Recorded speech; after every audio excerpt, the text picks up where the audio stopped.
Bonjour tout le monde, ici GeekTech et aujourd'hui, je vais vous parler d'un produit qui est sorti depuis environ un an. Aujourd'hui, nous allons jeter un coup d'œil à la toute récente tablette de Samsung appelée la Galaxy Tab A 10.1 et ceci est la version 2019. Il faut savoir que c'est la moins chère à 210 € ou 230 $. À titre d'information, la Galaxy Tab A version 2020 est annoncée mais sans aucune date de sortie pour le moment. En attendant, je vais me contenter de celle-ci.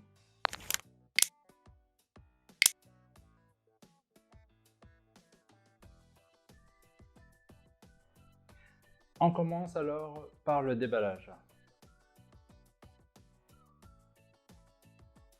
Alors regardons à l'intérieur de la boîte. Nous avons la tablette, bien évidemment, qui se présente en premier lieu.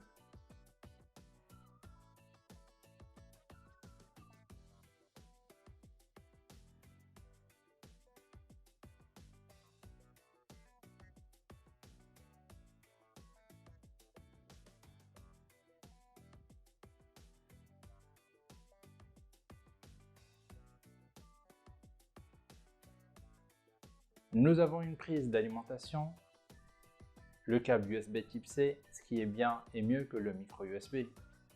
Également, nous obtenons un outil pour éjecter l'emplacement de la carte microSD et carte SIM. Puis nous avons un guide de démarrage rapide et les cartes de garantie que personne ne regarde sauf en cas de problème. Passons à la présentation de la tablette elle-même et sa conception.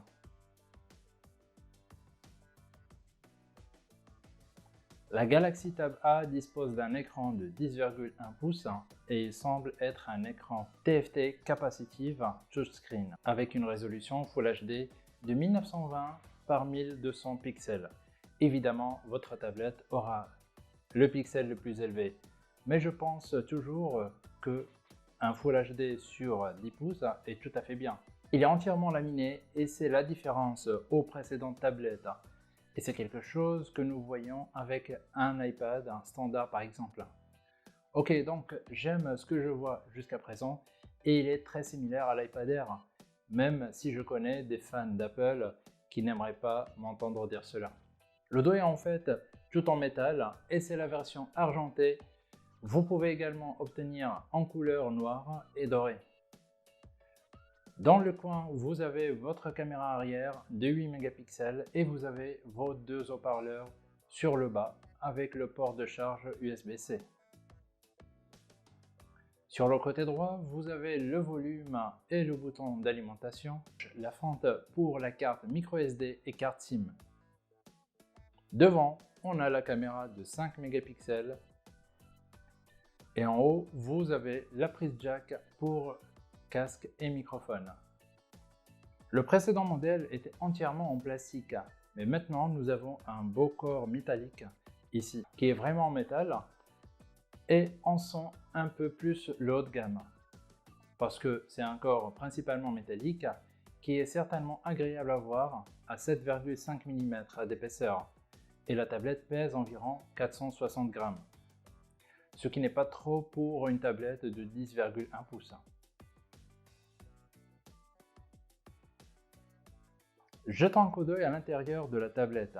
Samsung l'expédie avec un processeur octa-core 1,8 GHz et 1,6 GHz avec un chipset Exynos 7904 pour une bande passante mémoire plus large avec 2 Go de RAM et un stockage interne de 32 Go, mais qui peut également être embarqué une carte microSD allant jusqu'à 512 Go. Ces spécifications ne semblent pas si impressionnantes, mais j'ai déjà exécuté un test benchmark AnTuTu et comme vous pouvez le voir, le résultat AnTuTu est très impressionnant. La Galaxy Tab A 10.1 2019 est plus rapide que les médias Huawei. Donc les résultats de référence sont assez bons et j'ai déjà joué à certains jeux comme vous pouvez le voir ici. Et en effet, le résultat de mon test de jeu est excellent. Il se reflète puisque j'ai pu définir les graphismes HD et les fréquences d'image très élevées. Aussi, il y a beaucoup de mises à jour. Bien que j'en ai téléchargé, j'en reçois toujours. Donc, un bon point pour Samsung.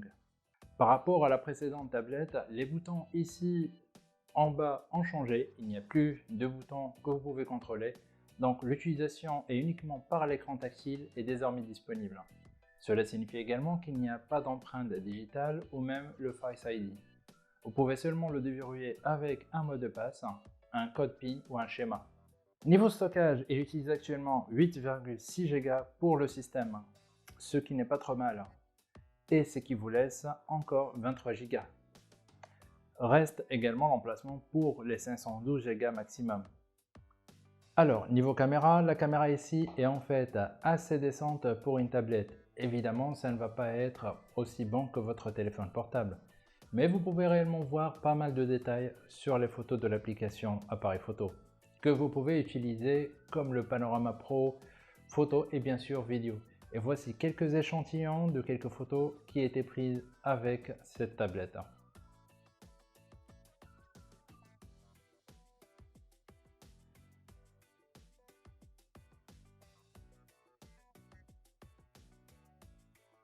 Il ne faut pas oublier que cette tablette est considérée comme une tablette familiale, puisque même sur la boîte, vous avez la certification de la marque Lego et la mention Kids Home.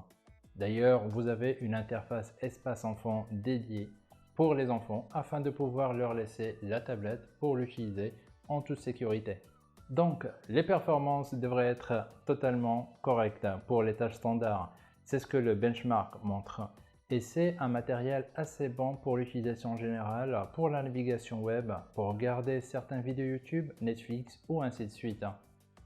Je n'attendais pas vraiment grand chose en ce qui concerne les appareils photo sur tablette, mais pour moi c'est assez décent, disons que malgré le fait que j'ai touché au réglage manuel et testé avec Google Caméra, cela ne permet pas une amélioration de la qualité d'image. J'en conclus que c'est au niveau du matériel qui reste moyen.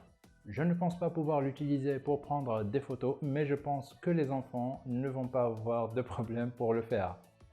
Niveau son, la qualité est excellente. Malgré le Dolby Atmos, je trouve que les haut-parleurs ne sont pas bien répartis. Si je tiens la tablette à l'horizontale, eh bien, je vais entendre d'un seul oreille, plus ou moins. Je pense qu'ils auraient dû mettre un haut-parleur vers le haut et un vers le bas. J'espère que cela va être revu dans les prochaines versions, mais malgré cela, le son reste excellent. Et je vous fais écouter un extrait.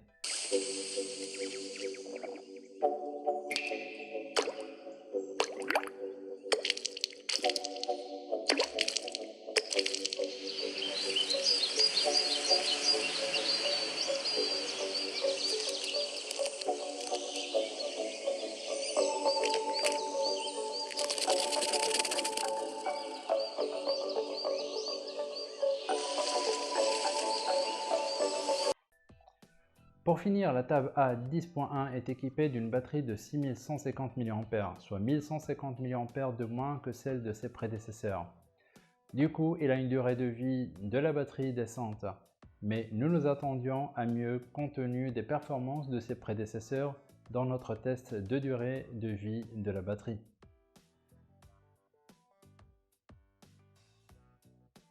Donc, après avoir testé cela pendant environ plus qu'une semaine, je dirais certainement oui, je recommande cette tablette, mais seulement pour l'utilisation familiale, surtout pendant le confinement. J'aime la conception, elle a l'air un peu moderne et évidemment fortement personnalisée. De nouvelles fonctionnalités avec Android 9 et les mises à jour de Samsung. Le test de jeu reste excellent, surtout que le benchmark donne un excellent résultat, surtout pour une tablette qui est sortie depuis avril 2019. Le son reste parfait ainsi que la navigation.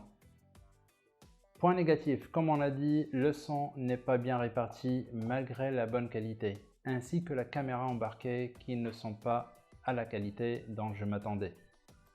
Surtout venant de Samsung, ainsi que l'autonomie qui reste excellente avec une batterie de 6150 mAh, mais ça pourrait être mieux. Alors, j'espère que cette vidéo vous a été utile et vous en donne plus d'informations sur la version Samsung Galaxy Tab A 10.1 2019. Si vous avez d'autres questions sur cette tablette ou d'autres produits que vous aimeriez voir sur la chaîne, déposez le commentaire ci-dessous et je verrai ce que je pourrais faire.